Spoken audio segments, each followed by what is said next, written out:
Hello everyone, আজকে আমি নিয়ে চলে এসেছি একটা হোম রেমেডি নিয়ে, যেটা হচ্ছে তোমাদের ফেস থেকে স্কিন গ্লোয়িং অ্যান্ড ব্রাইটনিং করবে। তার জন্য আমি দেখো এখানে স্কিনে করে নিয়েছি cleansing and scrubbing. Cleansing and স্ক্রাবিংটা আমাদের ফেসের জন্য মাস্ট। আমি করে নিয়েছি ক্লিনজিং অ্যান্ড স্ক্রাবিং।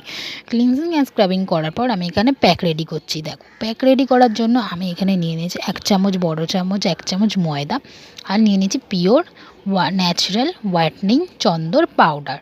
তো আমি নিয়ে নিয়েছি পিওর হোয়াইটনিং চন্দন পাউডার।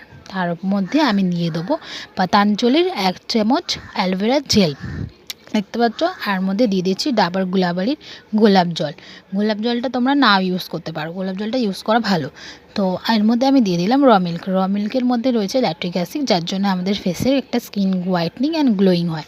তো আমি দেখতে পাচ্ছ রেডি করে নিয়েছি প্যাকটা রেডি হওয়ার পর আমি ফেসে অ্যাপ্লাই করে নিয়েছি। অ্যাপ্লাই করার পর আমাদেরকে এটা রাখতে হবে 10 to 15 মিনিট। 10 to 15 মিনিট রাখার পর এটা আমাদের ওয়াশ করে নিতে হবে। ওয়াশ করার পর দেখতে পাচ্ছ আফটার লুকটা কতটা হোয়াইটনিং অ্যান্ড গ্লোয়িং হয়েছে। আরও নতুন নতুন ভিডিও পাওয়ার জন্য আমার চ্যানেলটাকে লাইক, শেয়ার, কমেন্ট করো অতি অবশ্যই বন্ধুরা।